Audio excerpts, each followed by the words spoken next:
This is Chris Gardner of the Houston Round Bar Review, speaking with head coach of TSU men's basketball, Johnny Jones. Coach, first of all, thank you for joining me. How you doing?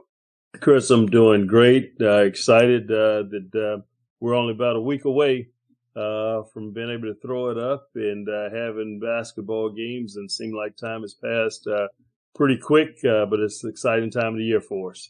Well, let's get right into it.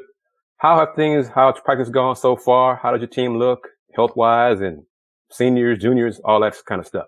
Well, I tell you, it's been really good. Really excited about having a summer because COVID had prevented that the year before, and so this summer, guys had an actual regular summer and having a chance to work out and getting a lot of time in and reps in terms of their strength conditioning and skill work. So that was a big plus for us, and especially one for our juniors and seniors who was deprived of that, I guess, the year before. That group is doing good. You know, we had 7 guys graduated last year on that team. We lost one of our starters in terms of a senior who moved on, who had an opportunity to come back and play an additional year. But the core of those guys are back. And we're really, really excited about that because we do know experience means something in sports. And with those seniors returning who graduated, had a chance to move on but decided to stay, it's huge for us. And then we have a real core group of juniors, including John Walker and Cole Nicholas, who started for us last year, that are back. But I think it gives us a tremendous core of our basketball team that's returning. COVID was tough for everybody. How did it impact recruiting for this coming roster? It was a little bit different for us, because when the NCAA said that all those seniors could come back, it was a little bit different. So we just had to recruit the guys who was already on campus to make sure that they stayed with us. And they were so close and such a close-knit group that they decided to stay back with each other and kind of put in a text thread, kind of run it back or on via their social media account. That was kind of their hashtag. So as a coach, I was really excited about that. But we were fortunate that we signed 3 freshmen who are tremendous players and going to make a great impact for this program and in the future. And then also getting the services of say, for instance, like Bryson from the University of Houston, who wind up starting 19 games for them last year and playing 17 minutes a game on the Final Four team. To have them transferring into our program is going to be huge for us. And then getting PJ, who was at Hartford last year and played point guard and played 32 minutes against the national championship team Baylor in the NCAA tournament. Having those 2 guys added to the addition of the core group that we have from last year, and it makes us special. But I think the recruiting went extremely well for us. Excuse me. And also getting AJ, who played point guard at McNeese last year, at about 6'3", 6'4", and very familiar with the Houston area, graduated and been a 5th-year guy. So we feel like we answered a lot of our needs from last year's team, and then got a core of a freshman group that we think could be the future of our program. Coach, the Tigers went to the tournament last year, won a game in the tournament. The talent you're bringing into this year's team seems like justification is why you guys would pick the first to win the SWAC. Thoughts on that? Yeah, well, it's always a setup. No, but we're excited about that. They say that you play with a target on your chest or back or something when those things happen, but that's why you play, and that's what we're excited about. We'd rather be picked at the top instead of at the bottom and trying to fight your way there. So I guess it shows the type of respect some of the media and our coaches that in our league have for the program and what the young men in our program have been able to do, and then keeping them around. So it speaks volumes, but we have a very tough league. League's going to be extremely tough, and Prairie View is going to be Prairie View. They're going to be right there again this year. I think Grambling had great recruiting and going to continue to improve, along with Jackson State, who was in the semifinals of the conference tournament last year. Returned a lot of guys, and then when you add Southern and say, for instance, FAMU, new to the league, there are a lot of teams in our league that are going to be very, very tough, and it's going to be very challenging. And for me, it started my fourth year, and I think across the board, I think the teams have really, really improved, and maybe the toughest year since I've been here for the conference, night in and night out, because of the talent level of the guys that are in this league now. That was going to be one of my questions for you. In your fourth year, how has the SWAC changed? But now you touched on it right there. So let's talk about the non-conference schedule for the Tigers. Who you got this season? Oh man, I'd say it's a grinder. Just like always, we'll start off when we leave out of here on the 8th. We play on the 9th at University of Oregon, which will be a tough task for us. And then we have St. Mary's out there around San Francisco, and then we played Washington around Seattle, and then at Air Force prior to getting back home for a couple of days, and then we'll leave back out and go to NC State and play at ACC school, leave there and head over to BYU, and then come home Thanksgiving, spend a day or so before going over to Louisiana Tech, which is right up the street, and they have a phenomenal basketball team as well with a great player inside to be reckoned with, Mr. Lofton, and then we'll go play the University of Florida Gators, and then we'll go down the road and return a game that we played here on last year because of COVID, University of Texas, Rio Grande Valley, and then we'll go to Cincinnati and then end up the non-conference at TSU on December 29th. So none of those games will be played at home, so we'll be on the road from the 9th until the 29th of December, and we'll open up here at home in conference play, and I'm sorry, we'll be on the road in conference play in January. But that's something we're looking forward to. It's a tough non-conference schedule, but we feel like this got to give us our team an opportunity to gel, become closer together, playing against some stealth competition during this preseason. You mentioned Cincinnati. You play there this season, but Cincinnati will come to H&PE next season. How did that arrangement take place? How did that happen? Well, we're excited about it. It was a game we talked about trying to get a home and home, and so we will go there this coming season and play them. And they just agreed that they would come back and play us here, and it'd be a good road game for them, one, and they have to play road games as well, I guess, to make sure that their schedule is attractive to obviously the committee out there doing the NCAA selection time as well. So we're excited about that. And also Arizona State will be coming here as well next year, and we're really excited about that game happening for us, and think it'll be a great challenge for us again because of the relationship in the commitment that the Pac-10 has made with the SWAC, that we're going to play a home and home schedule with those schools. It gives us a reason to be excited, and certainly have to say kudos to our commissioner, Dr. McClelland, for making that happen. How important is that to have the SWAC reach, I guess, an alliance with a Power 5 conference like the Pac-12 to have games like that at home on SWAC institutions?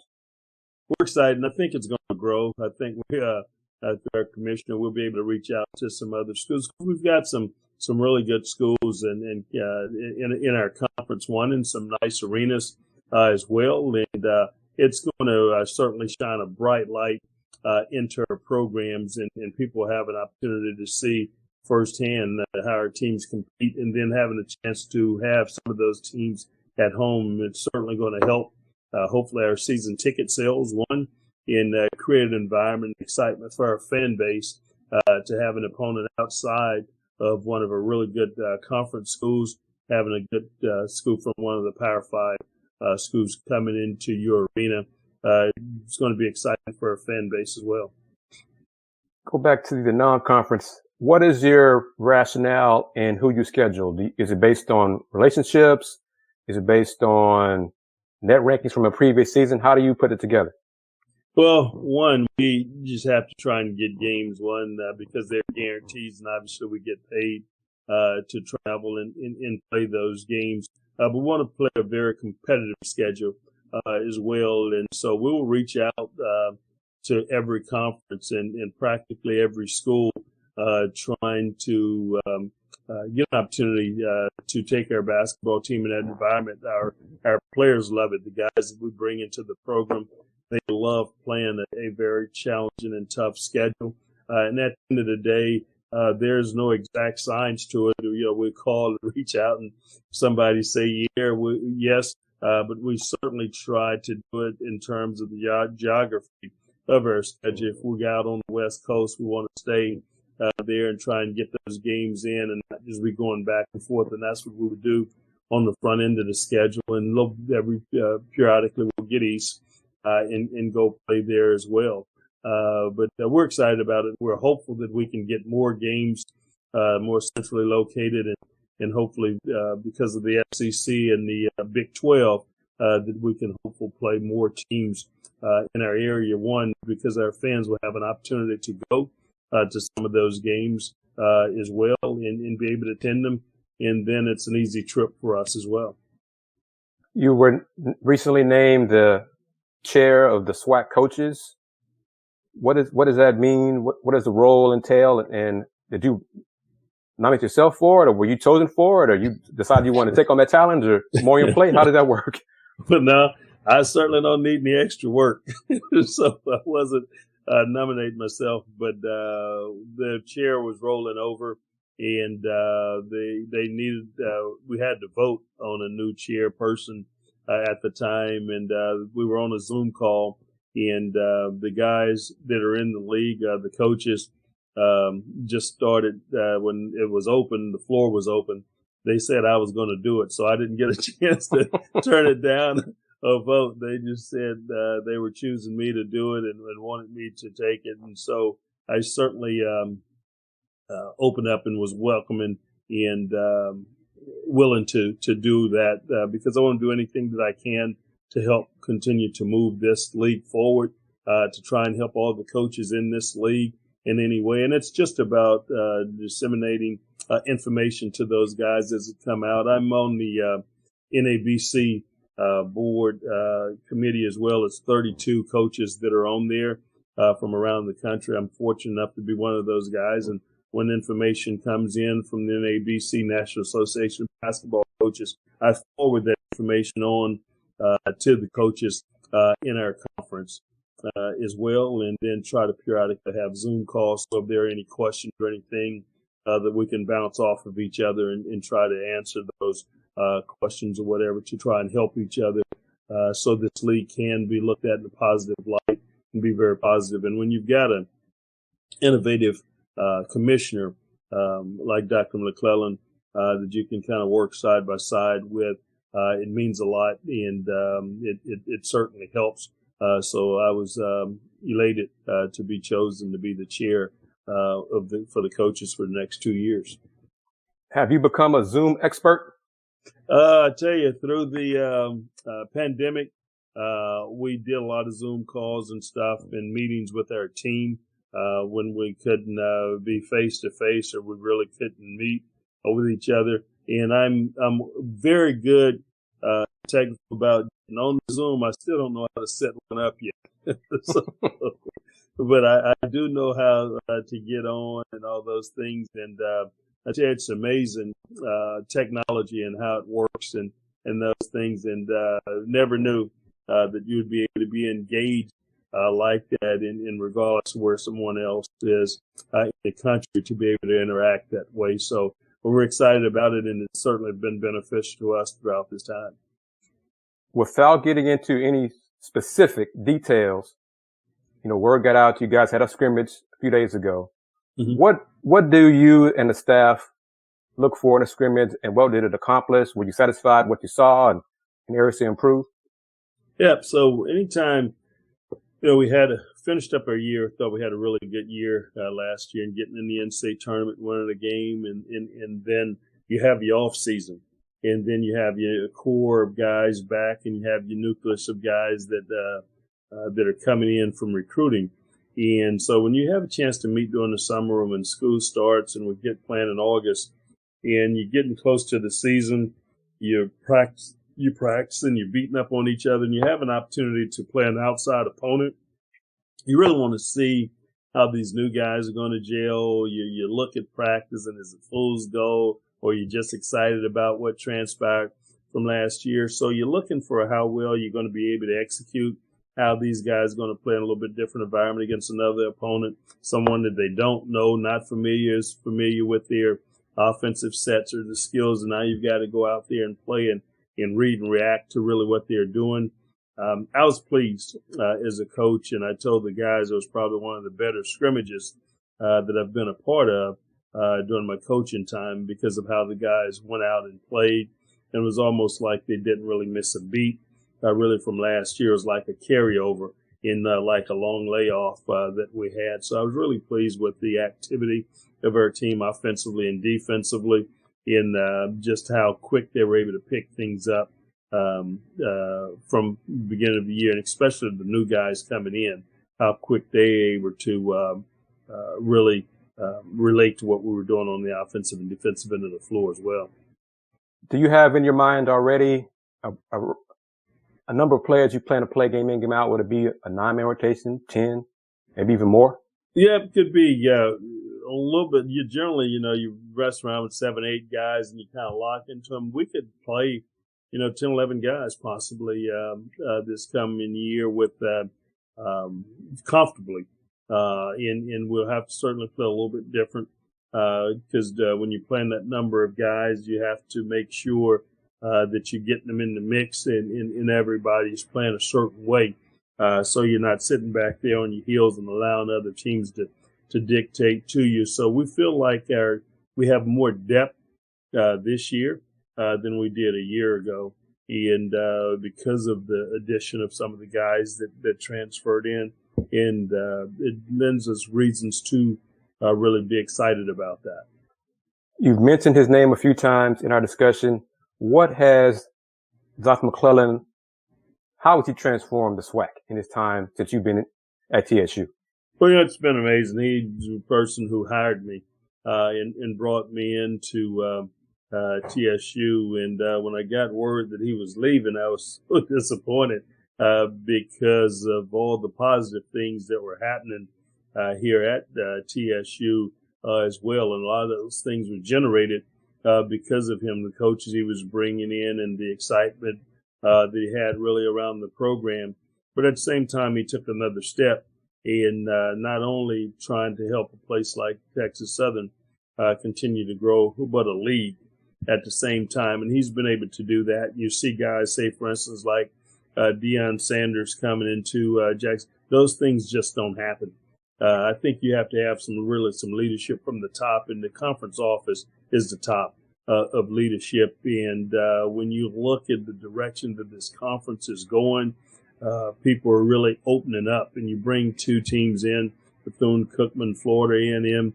Though that's because of the respect that people have for him, and they see this conference that's going in the right direction at the same time. And in each school, be it presidents or athletic directors, are able to pull resourcefully from him and his knowledge of what it takes to continue to try and help their particular schools and their own campus to get better. And he's just an innovative person. You look around, they've got car endorsements from dealerships and everything now, and you have sponsors that you never thought would be really a part of SWAC, and it's because of the respect that people have for him. And he's also on the NCAA committee for the basketball side of it, and the people in that committee have a great deal of respect for him. I think this year he's over the officials, but he sits there and he's a part of that group, and it's a very small group, and to be a part of that group speaks volumes. in the role that he have an opportunity to play. So Dr. McClelland has done a tremendous job really moving this league in a progressive way. And I know all the coaches and everyone, administrators have to be excited about that. Coach Johnny Jones, we're almost done, about to wrap it up with you, but I'd like to ask you, is there anything that you'd like to see improved or changed in men's college basketball? Well, I think they've done a tremendous job. It's a great sport, and I guess I'm a little bit biased. I think it's the greatest sport out there. And when you talk about looking at getting to the Final Four, the NCAA tournament, I think it's the greatest show on earth because of the weekends that leads up to the Final Four. It's special. We've got a few rule changes or whatever, and those things are going to happen. But I absolutely embrace it. I think the tournament is great. I know that last year Coach Krzyzewski, because of COVID, wanted all the teams to be participants in the NCAA tournament. And I think it was going to maybe add another week or whatever. That's something I think that really be excited, and I'm not sure exactly how you map those things out if there's going to be a change. So everyone will have an opportunity to benefit financially from that. That'll help each particular university or whatever to continue to grow. But that's something that I would like to have looked at or see schools being financially be able to be more supportive from the NCAA side, especially for what we do in basketball and the Power Fives and football. The money's raised. I would like to hopefully see at some point that that's shared among some of the other conferences as well. How would you define Johnny Jones' culture as a coach, TSU basketball, the culture at TSU? How would you define it? I just think we just try to build a family atmosphere, family environment. I'm about the four cornerstones with our program, and always talking about helping our kids continue to thrive spiritually and socially and academically and athletically. I think those things are important, and if we can hit those and see our kids improving in each of those and becoming closer in what they're trying to do and locking in, that they're going to be successful. Because at the end of the day, we've done a great job of watching our kids walk across the stage with a degree in hand. 2 years in a row, we've had the highest GPA in the history of the program with these young men that are in it. They're graduating, and they're doing some magnificent things. And so we're hopeful that they're going to be able to give back, one, to this great university, and at the same time make an impact in the community in which they live, and just the family atmosphere and environment that we try to make sure that we have here, not only for our program, but being able to connect with the other programs here on campus means a great deal to us. And we're almost done, Coach. What do you look for in a recruit? First of all, we try to recruit human beings first, and then the athlete second. We want to make sure that it's a tremendous fit for us. You have a lot of guys out there who can really play the game, but do they really fit into your system? And I try to make sure that I don't go out and just try to recruit just great athletes. I want to make sure they're good enough people for starters, and then system wise that they don't mind playing. When I go to a game, I do want to make sure that I watch guys on the bench. I watch timeout. I watch them out there on the floor, and if they're coachable, how they react to their teammates. All those things are really, really important to us. And one of the things I like to tell people, people like to engage and say, well, you got to be careful about bringing locker room lawyers on your team, and they get in there and they can kind of get your team screwed up. Well, I like to try to recruit guys that I think will be locker room judges, and make sure that if some locker room lawyers come in there, that we're going to be able to handle a locker room the right way, and it'll help our team continue to grow at the end of the day. And lastly, Coach, is there anything you want to touch on that we haven't that I haven't asked you? Yeah, well, I'm surprised that you didn't ask me about our great freshman core group that I think that we've got coming in, and so I guess one of the guys is Shaquille O'Neal, who we think that is going to have a bright future in our program, and obviously he's the son of Shaquille O'Neal, and he's going to do a tremendous job for us. David Barnes, who's going to be a fantastic player. He's the top 5 players from the city of Memphis. Tennessee, and he's really come in and really has been a surprise. We knew he was going to be a good player, but his development, as quick as it's been, give us reason to be excited. And then Kobe Granger really, unfortunately, didn't have a chance to go through the seasons like he really wanted to because of COVID and being banged up a little bit in high school. He had a tremendous summer for us and been off to a tremendous start with us. And then Keelan Farouk, who was from Westbury Christian, had gone to Hampton a year ago but didn't get to play because of COVID, and he's come back and has walked on their program. So there are 4 freshmen that are on this team right now that we think it's going to be the future of this program, and have worked extremely hard each day. So I would just wanted to throw that out there and add it because that wasn't something we talked about. Fantastic, Coach. Thank you very much. And have you heard from Shaq? Will Shaq be at any of the home games?